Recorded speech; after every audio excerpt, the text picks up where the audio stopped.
Hello friends, स्वागत है आपका अपने channel DC math classes channel पर। तो फ्रेंड्स देखो, आज का हमारा वही रीजनिंग का लेक्चर चल रहा है, तो पिछले वीडियो से हम कंटिन्यू करेंगे। अगर आप हमारे चैनल पर नए हो तो पिछले वीडियो आपको लिंक में मिल जाएगा, वहां जाकर एक बार हमारे सारे रीजनिंग के वीडियो देखिए, तब जाके लेक्चर बड़ा ही इंपॉर्टेंट होने वाला है आपके। तो देखो फ्रेंड्स, हम हर वीडियो में आपको इस तरह का कंसेप्ट बता रहे हैं, तो वो रीजनिंग में आपको कभी भी भूलने वाले नहीं हो। तो आइए फ्रेंड्स, वो समझ में आया होगा, आपने 5 से 6 वीडियो जो भी है हमारे देखे होंगे, तो आपको समझ में आए होंगे। तो आज हम करते हैं एक नया टॉपिक हम स्टार्ट। हमारे पास होता है लुप्त संख्या में होता है हमारे पास आव्यूह मैट्रिक्स, है ना। तो ये हमारा टॉपिक है। तो देखो इसको किस तरह से करेंगे।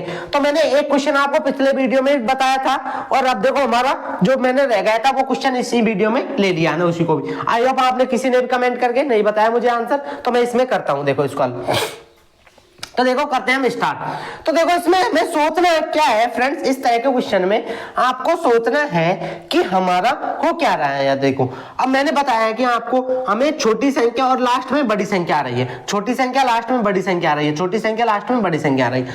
तो मतलब हो क्या रहा है, इन छोटी संख्याओं से क्या बन रही है, हमारे पास एक बड़ी संख्या बन रही है।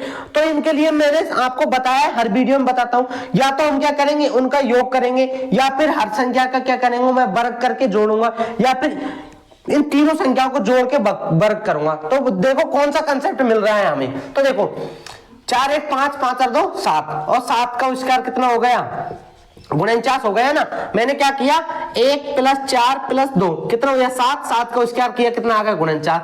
इसी तरह से इसमें किया कि 4 + 2 + 2, 4 2 6, 6 2 8, और 8 का स्क्वायर किया कितना आ गया 64। ये आ गया ना 64, ये रहा मेरे पास। तो अब इसमें भी यही करेंगे हम। देखो इनको जोड़ेंगे सबसे पहले। तो 4 इसमें क्या हो रहा है, जुड़ करके नहीं फिर स्क्वायर हो रहा है। तो देखो 8 और 5 13, है ना। तो ये तो डायरेक्टली आ गया फ्रेंड्स। तो यहाँ पर थोड़ा मिसप्रिंट है, यहाँ पे क्या है मेरे पास 3 है, यहाँ पर क्या होगा मेरे पास, है ना। इधर मान लो कोई संख्या है 3, तो देखो इधर क्या हो गया 8 और 3 11। अब मुझे इस क्वेश्चन मार्क की जगह कितना रखूं कि वो उसका स्क्वायर बन जाए। तो 11 2 13, और 13 का स्क्वायर कितना होता है मेरे पास, 13 का स्क्वायर होता है कितना 169। तो इस क्वेश्चन मार्क की जगह आंसर क्या आ जाएगा 2, इसका क्या हो जाएगा आंसर हो जाएगा। तो आइए फ्रेंड्स, ये आपको समझ में आया होगा आराम से। अब देखो हम करते हैं नेक्स्ट क्वेश्चन। तो देखो बड़ा ही इंपॉर्टेंट क्वेश्चन है। इसमें भी वही हो रहा है कि हमारी छोटी संख्याओं से क्या बन रही है, एक बड़ी संख्या बन रही है। तो ये छोटी संख्याओं से क्या बन रही है, बड़ी संख्या बन रही है। तो वही क्या करेंगे, सबसे पहले तो इनको जोड़ करके नहीं इनका वर्ग किया। तो 5 2 7, 8 7 15, 15 का स्क्वायर 125, जो कि नहीं हो रहा हमारा, है ना। ये कंसेप्ट नहीं लग रहा। अब क्या करूंगा, मैं गुणा करता हूं इसका। देखो इनमें मैंने किया 5 × 2 × 8, तो कितना आया मेरे पास, यहाँ से 5 दूनी 10 8 80 आ रहा है, 80 तो आ गया। अब ये मुझे लाना है 40, तो मैंने क्या किया इसका आधा कर दिया। तो कितना आ गया मेरे पास 40 आ गया, नहीं आ गए, आ गया ना। इसी तरह से इसमें क्या किया, मैंने इन सबको गुणा किया, आपस में क्या किया इनका गुणा किया। तो देखो 5 × 4 × 3, 5 चौक 20, 20 दिया 60, और 60 का आधा किया तो कितना आ गया 30, जो कि ये रहा। इसी तरह से अब इसमें हो जाएगा और आंसर निकल के आ जाएगा। तो फ्रेंड्स रीजनिंग का मतलब मैंने हर वीडियो में बताया, रीजनिंग का मतलब होता है तर्क शक्ति, कि आपके दिमाग में कितना सोचा और कितना उसको कैप्च किया, फिर कितना उसको रिएक्शन किया कितने समय में। तो यही होती है रीजनिंग हमारा, कम से कम समय में उस क्वेश्चन को जानना और कम से कम समय में उसका आंसर देना। तो देखो इसमें क्या हो रहा, गुणा हो रहा है, तो इन सबका गुणा किया तो 2 10 दूना 20, और उस गुणा होने के बाद जो आंसर आया उसका आधा किया, तो 20 का आधा कितना आ जाएगा 10, जो कि यहाँ पर इसका सही आंसर आ जाएगा। तो आप देखो ये वाला क्वेश्चन है ना, ये बड़ा ही मोस्ट क्वेश्चन है, इसको हम लास्ट में करेंगे, इसको अभी छोड़ देते हैं हम। उससे पहले इन क्वेश्चनों को करते हैं ना, या फिर इस क्वेश्चन को करा दूं जिससे आपको कंफ्यूज रहेगा मेरे ख्याल से। तो मैं देखो ना, जैसे हम इन 2 क्वेश्चनों में कंसेप्ट लगाए वैसे ही अगले क्वेश्चन में करते हैं, इसको हम बाद में करेंगे, है ना, लास्ट में। तो देखो इधर भी देखो छोटी संख्याओं से बड़ी संख्या आ रही है, छोटी संख्याओं से बड़ी संख्या आ रही है, छोटी संख्याओं से बड़ी संख्या आ रही है। तो अब देखो क्या हो रहा है यहाँ पर, देखो यहाँ पे 65 लाना है हमें। तो हम देखो सबसे पहले जो फर्स्ट में लगाया था, फर्स्ट क्वेश्चन में वही कंसेप्ट लगाते हैं। यहाँ पर क्या किया 6 5 11, 11 और 7 18, 18 का वर्ग करेंगे तो कुछ ज्यादा ही आ रहा है वो, तो है ना। तो ये इतना आ रहा है कि मतलब आपस में गुणा करके देखते हैं इसको, 5 × 30 और 30 × 7 तब भी नहीं आ रहा, 7 21 210। तो क्या बन रहा है, आप सोचोगे क्या हो रहा है। तो ये तो रीजनिंग है, आपको सोचना है। देखो 7 इनको गुणा किया, 7 सॉरी इनको गुना नहीं किया, इनको प्लस किया। 7 और 6 कितने हो गए? 7 प्लस 6 कितने हो गए? 13। अब इस 13 आया, यहां से 13 आया, उस 13 को क्या किया? इससे मल्टीप्लाई कर दिया 5 से। 13 इंटू 5, 13 पंजो 65, ये आ गया मेरे पास 65 है ना। इसी तरह से क्या किया इसमें भी देखो, 3 और 2 5 है ना, और 5 चौक 20, 3 प्लस 2 कितना आ गया? 5, और 5 को गुना कर दिया 4 से, तो कितना आ गया? 20, जो कि आपको दिख रहा है। अब आपको इस तरह से सोचना है कि बिल्कुल क्वेश्चन में आपको पता ही नहीं चले कि कब सॉल्व होगा, आपको इस तरह से सोचना है अपने माइंड में, है ना। अब देखो आगे क्या होगा, इसमें हमें इस क्वेश्चन मार्क की जगह लाना है कि कितना लाएगी। देखो ये से यहाँ मतलब 9 का गुणज में 45 कब आता है? 9 पंजो 45। तो हम 5 बनाने के लिए क्या रखेंगे? यहाँ पर 1 रखेंगे, तो 4 और 1 5 बन जाएगा, और इस 5 का 9 से गुना करेंगे तो कितना आ जाएगा? 45 आंसर आ जाएगा। तो आइए फ्रेंड्स, ये समझ में आया होगा। अब देखो अगला क्वेश्चन करते हैं हम, 5वां क्वेश्चन।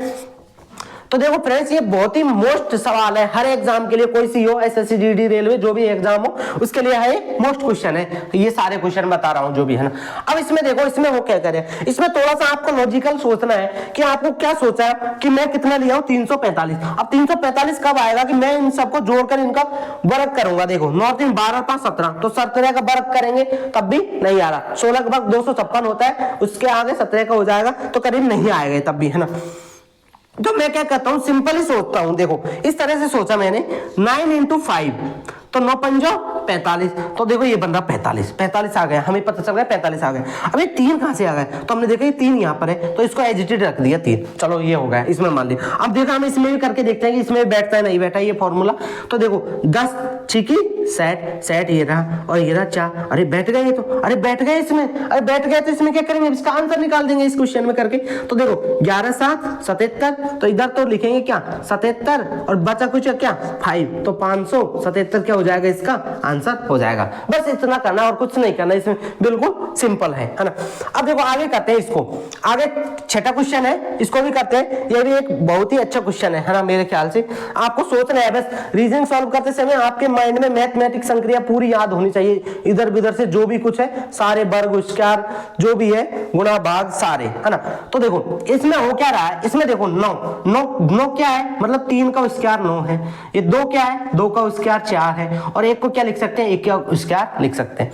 तो अब सिंपल सा मैं बोलना चाहूं तो मैं क्या करूंगा, 9 का अंडर रूट लिया, कितना आ गया? 3, है ना। और इधर से क्या किया कि 4 का अंडर रूट लिया, कितना आ गया? 2, और इधर से 1 का अंडर रूट लूंगा तो 1 आ जाएगा। तो एक्चुअली में हो क्या रहा है, देखो 3 2 5 और 1 6, मतलब कि जो इनका अंडर मूल आया, वर्गमूल आया, उसको क्या किया ना, जोड़कर लिख दिया, लास्ट में 6 लिख दिया, है ना।